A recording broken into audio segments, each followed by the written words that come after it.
Hi, everyone. I'm Lizzie, and I'm joined with Lisa Chow and the Lofty Mom here today. Thanks for joining our Creatively class on creating for Web3. We're so excited to have you all.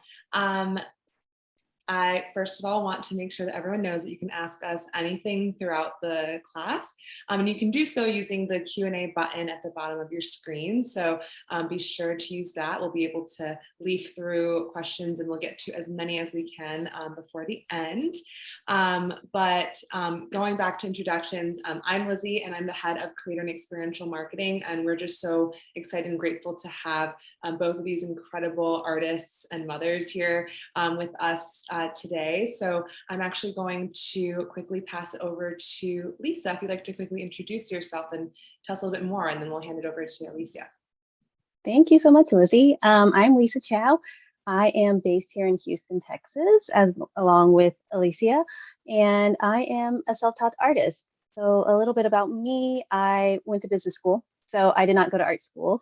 And I did that for a little while until I started my art career and journey. And then early this year, I found my way to Web3 and NFTs, and it's been a really exciting ride. And I'm excited to be here to talk about it with you guys. Alyssia? Yeah, I mean, as you were saying, I'm also in Houston, which is really great to have a fellow Houstonian with me today.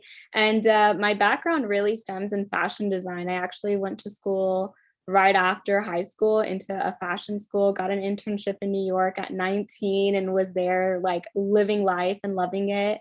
And fast forward to now, I'm a full-time mom, and again, just trying to create using my art and being an artist and now bringing that into the Web3 space. So that's definitely where I'm at right now. Thanks so much. I also wanted to note that you both have been a part of Hug as well. So I think that's something unique because we just had a class taught by Debbie Soon, who is one of the co-founders, just talking about some of the pros and cons about NFTs so people can really make the best choice for them. We certainly aren't saying everyone needs to go into it, but if you have any questions, know this is a safe space to have a trusted resource in that with two amazing creators. So please, again, feel free to use that tool. But maybe just to quickly start things off, and we always do this at the start of every class that happens to relate to Web3 and NFTs,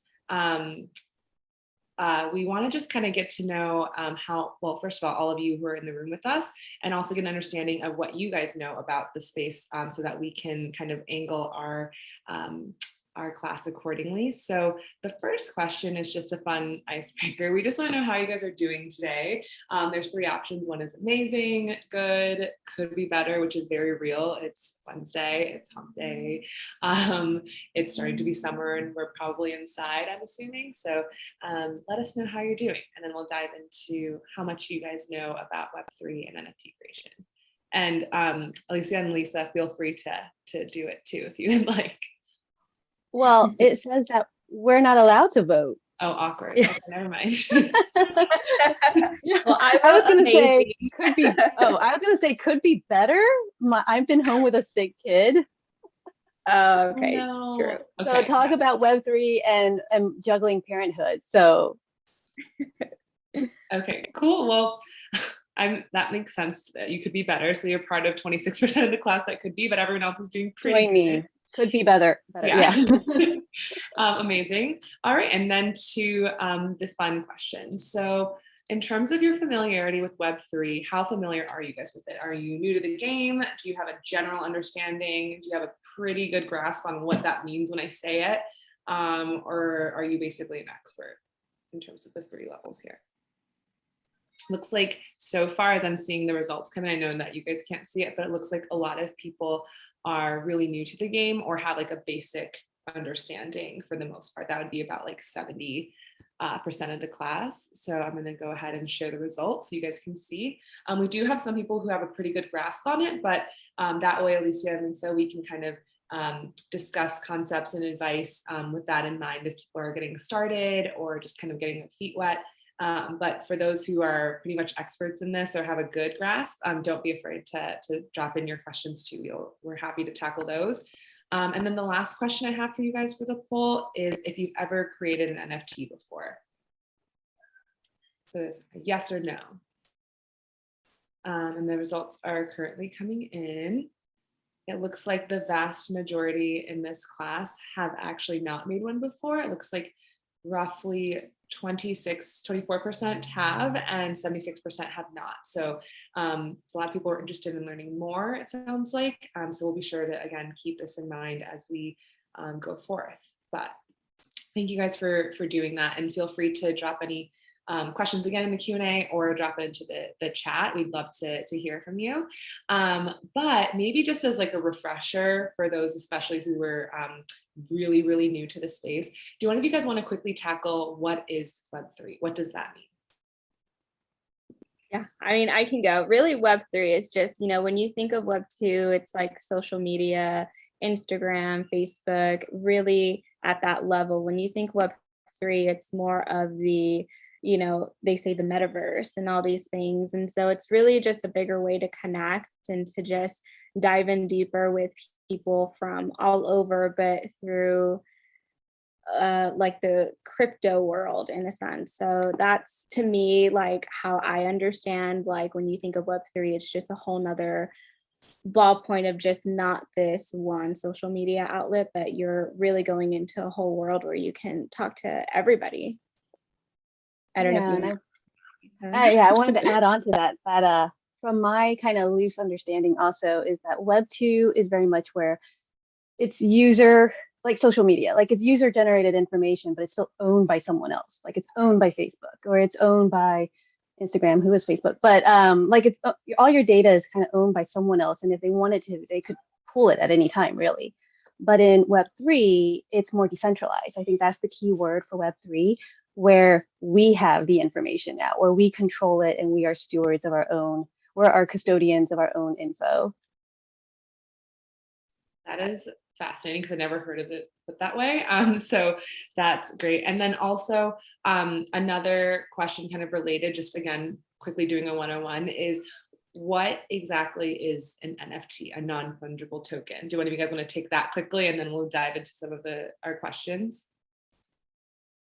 Yeah, I mean, so non-fungible token, it's a piece, something that you own. It really can be anything. It can be music, it can be art, it can be a picture, photography. I mean, the list goes on and on. So really an NFT is just something that you personally own, the original piece of it, and nobody else owns it, just you. So that's something that you can kind of like, even if you're minting it, which when we say mint, that means like post it. So basically, if you were to post something yourself of a photograph that you just want to have there forever, it can be there forever. It's going to show that it came from you directly as an NFT. So that's just something that, people are using it just as kind of like a scrapbook in a sense. And then also like us, we're using it to sell our work and to show who we are as artists and to always come back to us as the original creators of that NFT. Mm-hmm. Got it. That's super helpful. Thank you.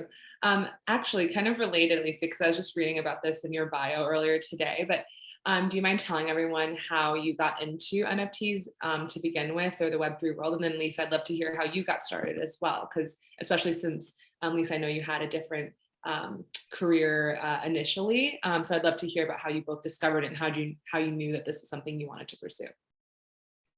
Yeah, for me, it was really, being on Instagram and just, sorry, I have kids, being on Instagram and just seeing kind of like, having just the minor exposure of clients in Houston, which I love my clients in Houston, being able to do commissions, but not being able to really see my work take off in a sense. And so I was in Clubhouses where I really learned about NFTs. And that's when I was kind of like, oh, this is interesting. And so to me, it was just a new way to put myself out there as an artist. It was a new avenue for me to try. And so it was something that I was like, why wouldn't I try this? It's something different. And okay, so I minted, my first piece, which is called The Blooming Heart. And it was actually in honor of my grandmother who had passed away.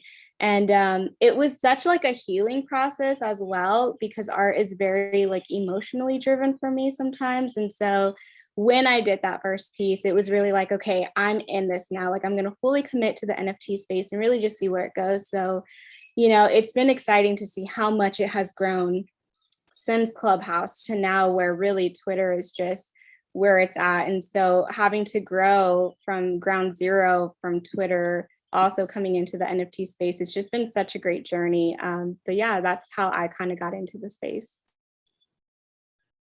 And a little bit about how I got into the space. Originally, like I said, I was in the business world. I was an IT person, which would lead you to think I know more about all this digital and computering, but I don't. Which is why I'm probably not in it anymore. So after a little while of doing IT, I pursued my a creative route, and I self-taught. I did my own art. I sold on the weekends at little art markets. I built up a little roster of clients. I had a few stores, and I was really like gung ho with all of that for a long while until the pandemic hit. And then that shut everything down. So there were no more art markets. There were no more craft fairs. There were no, showings. You couldn't go to gallery shows anymore. And I had to pivot. And also as a parent, I had to pivot because during the pandemic, most of my time was being spent parenting and homeschooling. And that's when I kind of got crypto curious. And I had heard about NFTs and it being a viable option for artists. And so I just jumped into Twitter and started poking around and posting my art. And that's how Debbie from The Hug found me. So if anyone was listening into the Debbie class earlier, The Hug is an awesome Web3 project. I got hooked up with them. I did the art for them. And I think that really did help me launch into the Web3 NFT space. Amazing. I know a lot of people in the room are actually in our NFT themed classes alone in the past 6 months have been curious of kind of like, okay, when do people make that step into coming in? Like, or they're hearing about this, new seemingly buzzword, but how do they actually either capitalize on it or just even get started is a huge question we often hear a lot from the community. And actually, a question that we had for you guys is, what do you do in real life? Like, is there a different full-time job? And, what do you do in the Web3 space specifically in terms of your creation and art?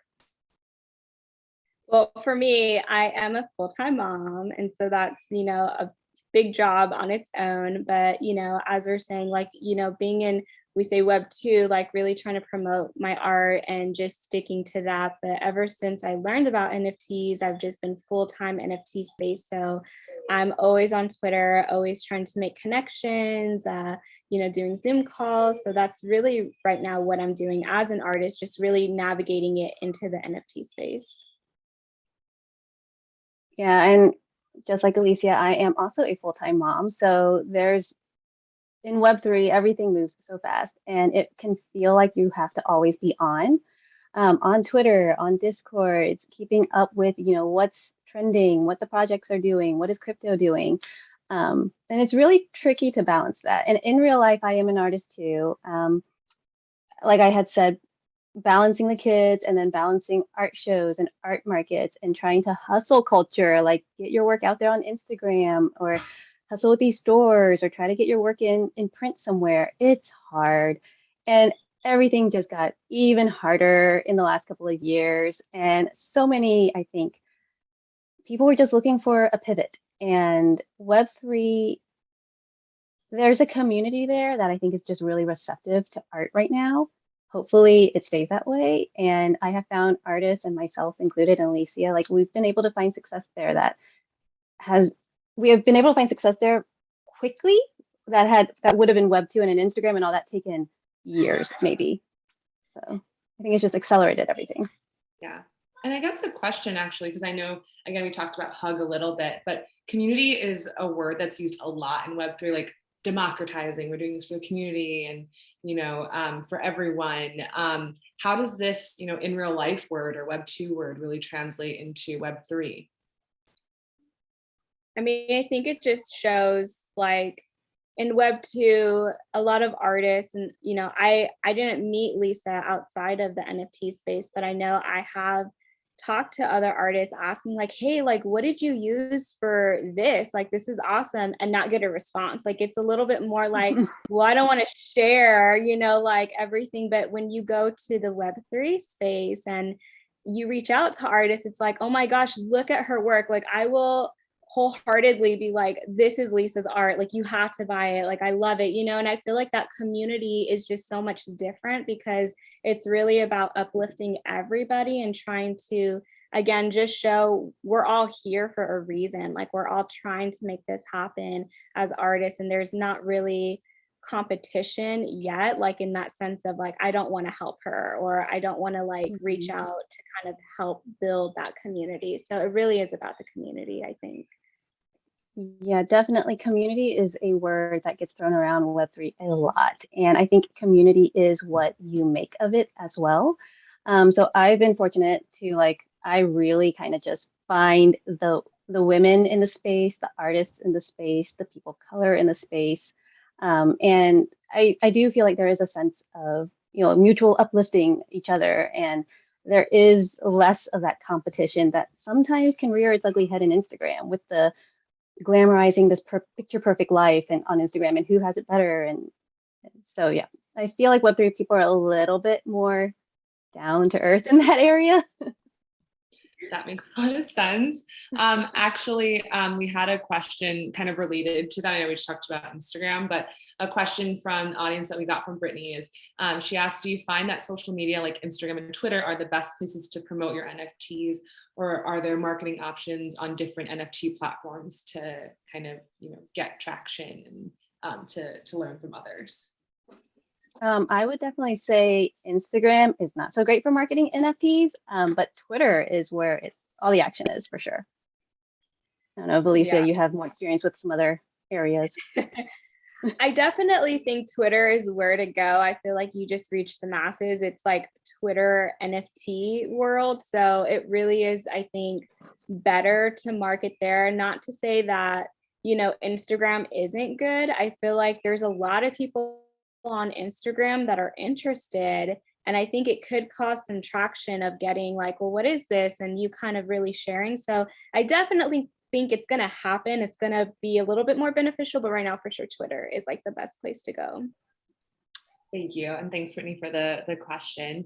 Kind of going back to how, we were talking about how the word community translate from in real life to Web3, but I'm curious about like the opposite way as well. Like how has Web3 impacted your views of your real life or Web2?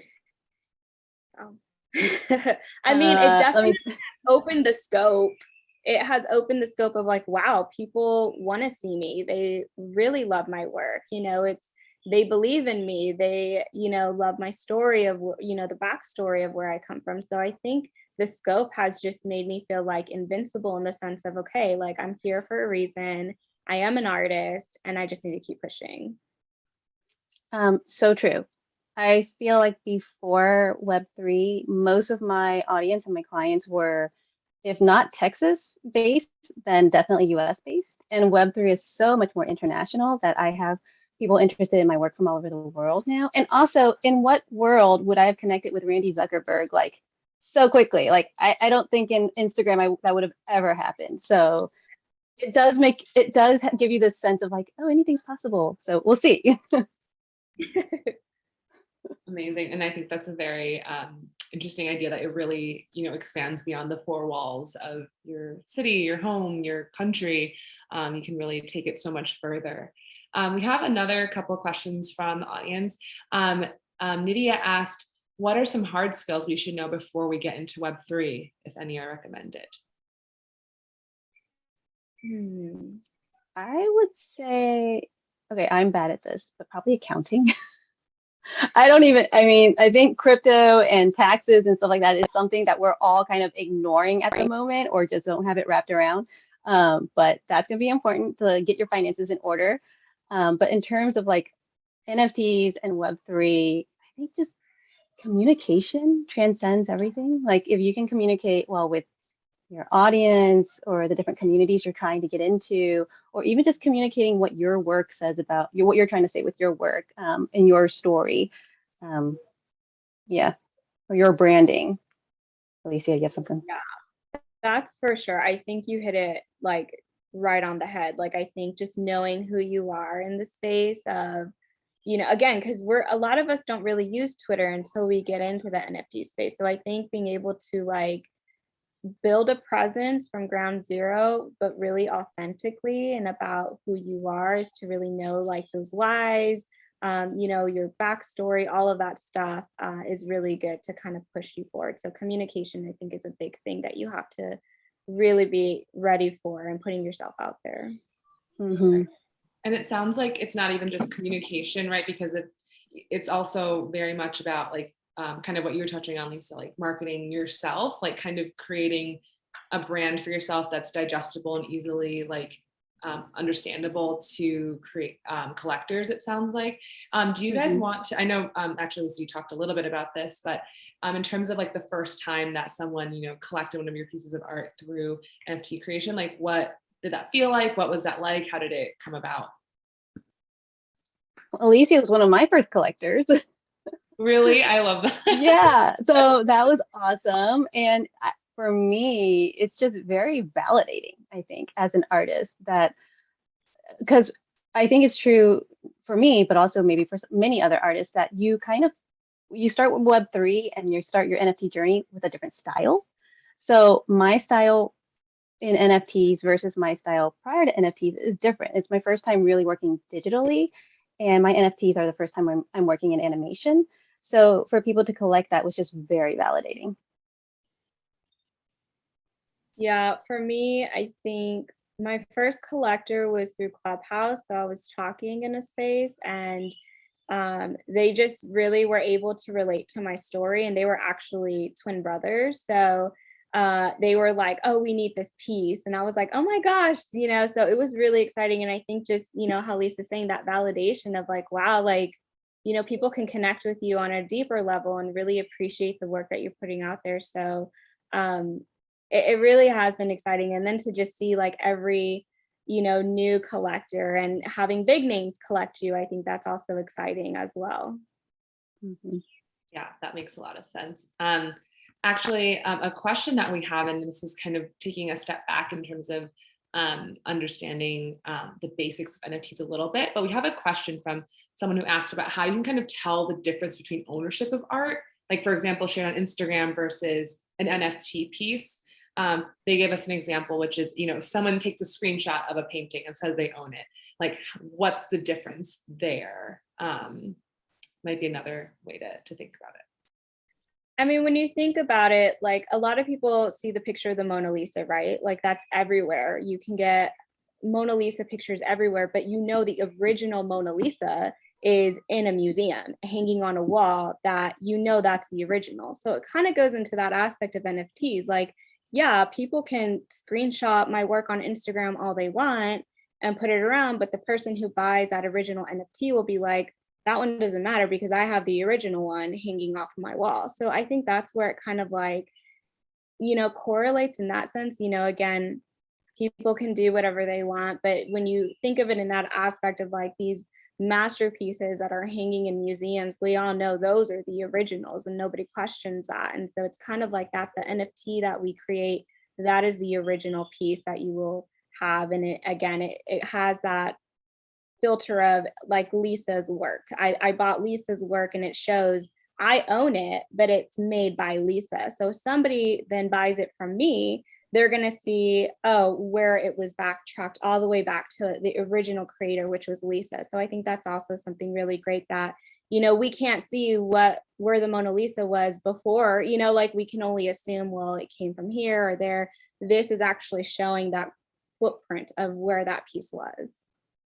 And Yeah. I think that you touched on like footprint, like the blockchain, it's there, it's proven. You can check on the blockchain like who created it and whose hands it's been through. So those of us who are like in the Web3 space, like I think it's like NFT etiquette. Like you only really post like your work because anyone could trace it back and know and prove who owns it. And let's be real, like in Web2 and Instagram, prior to my work ever being in Web3 and in NFTs, I've had my work copied. Um, Nothing's stopping it outside of Web3. It's happening anyways. I might as well like mint it and like profit off of my work from the beginning. Yeah, I think that's a great point. And also, in theory, with museums as well and art pieces, like they want the pedigree, right? They kind of want to know which family bought this and how it got found, and going back to the originator. So it's just interesting, the parallels from, you know, real life into, you know, creating art in Web3. Another question we received from the audience is, what's one great highlight moment you've had since joining the NFT space? You want to go, Lisa? Yeah, I can say, like, I mean, working with a hug is like the peak for me right now. Debbie just sliding into my Twitter DMs and saying, "Hey, I like what I see in your Twitter. Your art looks cool. Have you ever thought about working with us?" I'm like, yeah, sign me up." So that was amazing, working with Debbie and Randy Zuckerberg and watching them launch the Hug Mint passes. And I was a nervous wreck, but seeing it being received like pretty successfully was the best feeling ever. Yeah.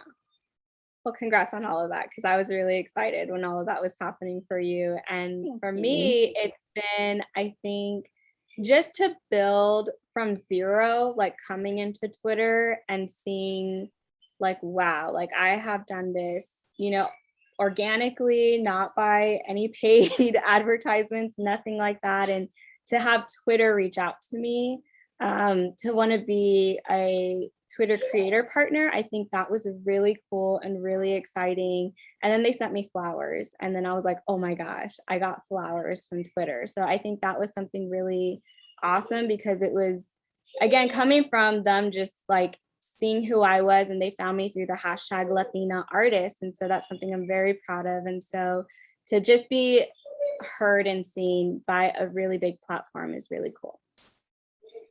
Well, speaking of, another question we had from another audience member was, you know, do you guys collab with brands that are interested in creating NFTs, for example, and kind of where would the like lines kind of be drawn in that sense, right? Because I mean, that's kind of the age-old question, is like marketing versus art, and like the balance between that. Like what's like maybe the ideal way for a brand to approach you, and how do you know that someone's a good fit if you were to work with a brand?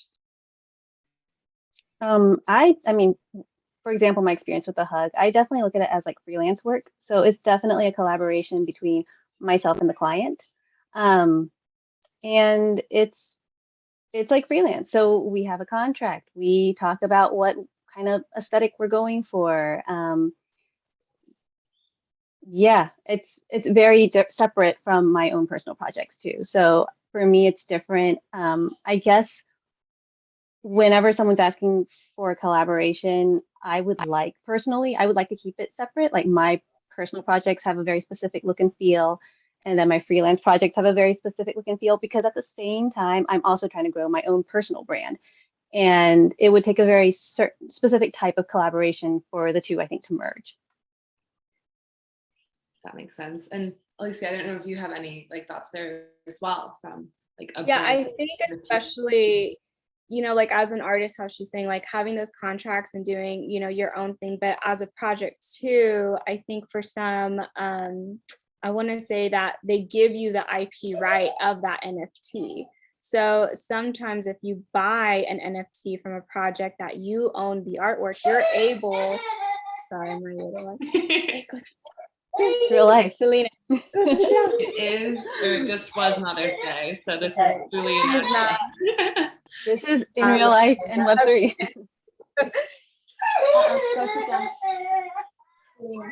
Okay.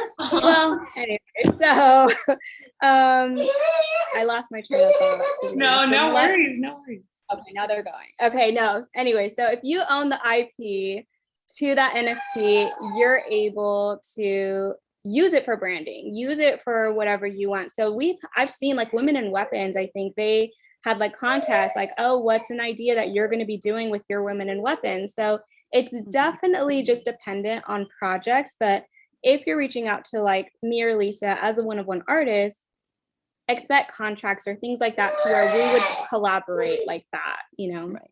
I'm just I gonna firmly believe.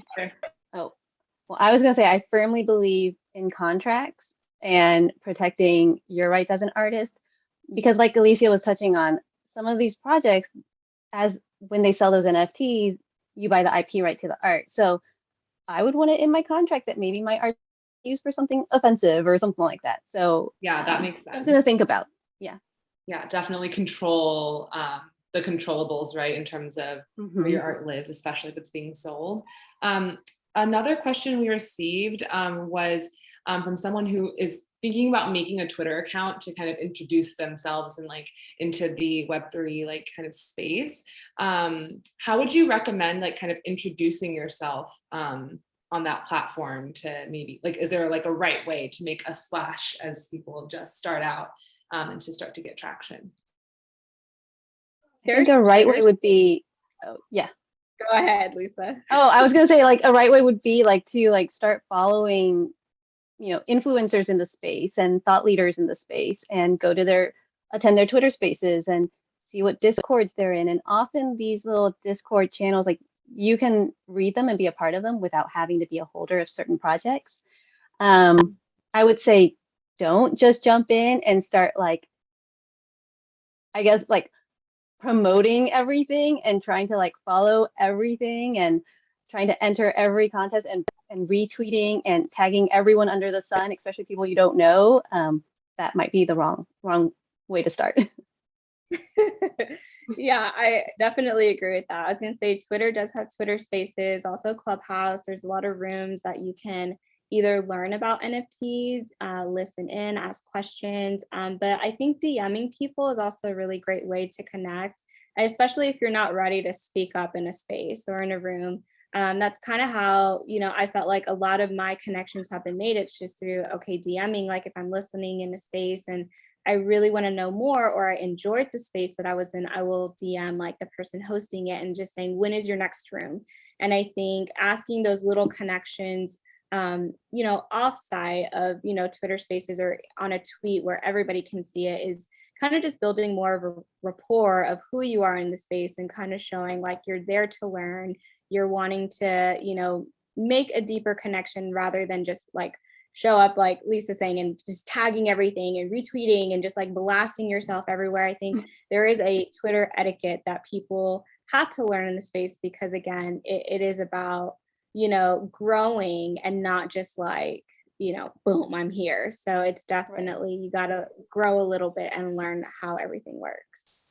And maybe start your NFT Twitter profile and just be quiet for a little bit and just kind of read and follow and see which communities you actually want to participate in and which communities speak to you because like there's so many projects out there that you cannot follow all of them and you don't want to. So it might, you know, serve you to just kind of research a little bit too. I think that's great advice. It's kind of like starting a new job, right? Like you don't want to like go in and, you know, make waves and like be known for this one thing. Like it's good to sometimes just observe and, you know, put your toe in the water first. So I think that's really great advice in terms of just how to even get that first introduction in the best way possible.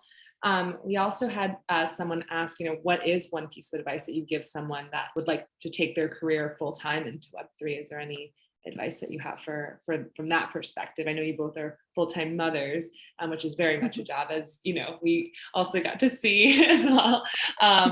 And you guys are really so incredible for that. Any parent is, but yeah, what's one piece of advice you'd like to give to someone that would like to take their career into Web3? Maybe I would it's say also a question of learn. like, do you think it's a bubble, perhaps? I would say my experience was good. And what I did was I found one project that focuses on onboarding new people, and they have a lot of resources. And if I am allowed to share some of these projects, I would say Wow Pixies is a great one. The Hug is a good one, that the one that Debbie is a part of. BFF is also another great project. These are great onboarding, like these projects are specifically for onboarding newcomers to the Web3 and NFT space. So that's how I started. I poked around, I asked questions in their Discord and learned before, you know, starting to sell my own NFTs and buying projects. I was going to say also be patient because not everything happens overnight. You know, I think a lot of people expect like, okay, well, I see all this art is selling, you know, and it's selling for this much. So I can just, you know, jump in and my art's going to sell. So I think really managing the means of like understanding it's it's a process. It's not going to happen overnight. And if it does, that's amazing and incredible. But, to just understand everybody's journey is different. So not to compare the success of one to you or to how your journey might be jumping into the space. I think, there's a lot of waves in the space because of cryptocurrency and how, Ethereum will rise and drop in price. So it really not hinders the market, but it definitely changes the mood of the space. So I think just really understanding the patience of it and to know okay, you're in this for the long run. So understand that it's going to take time and to just, I guess, always remember your why of wanting to join the space. If that's just to truly create and be an artist, to just remember that and keep going at your pace, not anybody else's. Mhm. That's And great. as an artist, I think part of knowing your why is knowing do you want to be a one-of-one artist? Or do you want to work on a generative project? Do you even know what that means? Get into the space and I was gonna say, can you learn a tell little bit. people? Can you kind of tell people what that is? Because I think there's a lot of friction in the sense of we think of the value of art as being in real life anyways, one of one. And I think that there is sometimes controversy about regenerative art, and I'd love for you to quickly explain that term just for those who may not know. How do I explain this? It's okay. So one of ones is what you would think art is. It's an artist makes one piece and they choose to sell that one piece. It's one of a kind, and the person buys it, they own it, one of one. Artists, it gets tricky. Artists can also have editions. That's a thing where you make a piece and then maybe you sell it to 5 people. So it's an edition of 5, and so on. So that's something. Artists can also work with projects or have their own projects that are generative. And maybe, Alyssia, I'm going to throw it to you because you are working on a generative project. Yeah, so the generative side is really creating, I'm just going to give the example of 100 different pieces, but you're using coding to generate the art. So it's still being made I'm still making each little piece. And you got to think of it as a potato head. I'm still making the head, I'm making different eyes, I'm making different mouths, I'm making different hairs. So now the coding, the generative part really now is taking all those pieces and just mixing it up to create a piece. So it's going to create now 100 pieces based off of the 50 different features that I created. So that's where the generative art comes from. So it's still all hand done, but it's just, thinking of that potato head, you're creating each piece as its own. Got it. You know how I know you're a mom? You're using potato head as an analogy. I love it. So true. No, thank you. That's really helpful just to kind of break down that understanding a little bit. I know a lot of new terms and new ideas and ways of working are thrown around a lot as you're just learning about this space. So really appreciate you guys taking a step back and breaking it down a little bit. We have 2 more questions from the audience, and I had a couple to kind of close us out. One is, how do you determine your royalties? This is from someone in the audience who, is wondering what's too high, what's too low. How do you, hopefully, make this a viable path? I think it really depends on what royalties you're talking about. Is it for a project so for example, the hug, I'm a freelance, artist for that project. So my royalties are going to be smaller because most of the money is going to go back into the project and paying off their staff. So my royalty is smaller for that. And even within that, for the hug, I did 11 pieces of work versus doing something like Alyssia, like a generative project. So the royalties there can differ. And I will say, if anyone's really interested in that, Sarana is an artist.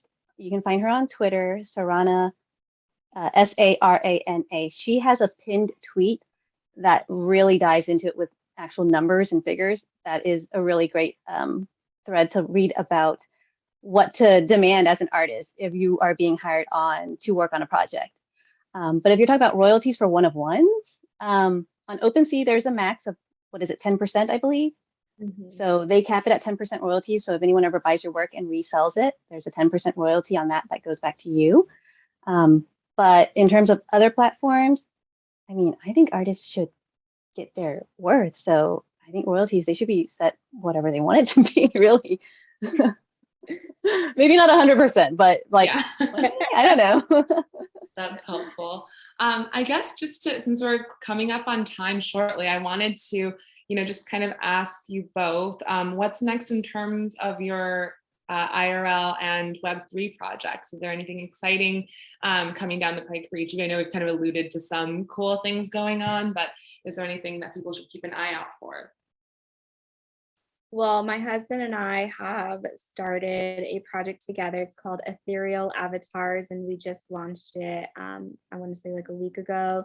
So that's something that we're really excited about. It is going to be a generative project, a 10K. So like I said, all the art is still hand done by me. And it's just really exciting to kind of join both of our creativities. He does leather work. And so I obviously as an artist, so we're trying to merge the two to kind of just tell our story, share our roots, our culture, and just really push it forward into the space because we think that representation is so important. So it's really exciting to be, going from one of one to now this. So it's fun.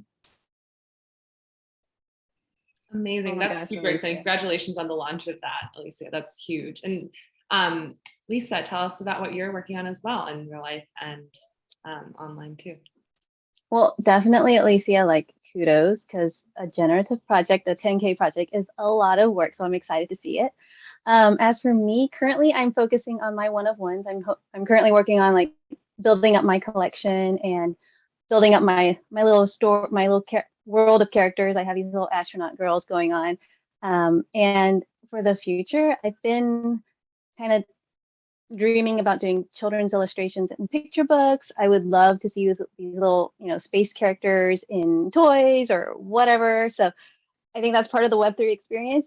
My brain just starts opening up into all these different possibilities. So I think I'm just going to explore and keep creating these one of ones and just see what happens with them. Amazing. Well, thank you guys so much for taking the time to share so much incredible info about creating for Web3 and also just sharing so much personal advice and stories as well. I think this is beyond helpful for the community who's looking to learn and to also join. So thank you so much. Are there any like kind of parting words you guys like to share before we sign off? I am the Lofty mom, as you saw. My little comment. But, if there's anybody who has any additional questions, you can definitely reach out. And, we were saying earlier, like Instagram, Twitter, whatever works best for you, all my DMs are open or even through email. So definitely feel free to reach out and connect with me. And I see a question that Sarana, so her link is actually on Twitter. It's Aslan Ruby, ASLANRUBY. That thread is no longer pinned on her account, but I'm sure you can find it if you dig, or I'll try to retweet it or something. And you can find me on Twitter as well. My art one is Lisa Chow Art, but my NFTs and my one of ones, I'm most active with those on Lisa Chow NFT. So you can find me there. Yeah, my DMs are open, so I love to chat with anyone who's curious about the space, and let's talk. Amazing. Thank you guys so much. I'm going to go ahead and put up a hold screen if you guys want to get their Twitters and get in touch with them. But thank you, Lisa. Thank you so much, Lisa, for taking the time and chatting with us today. We really appreciate it. Thank you. Thank you.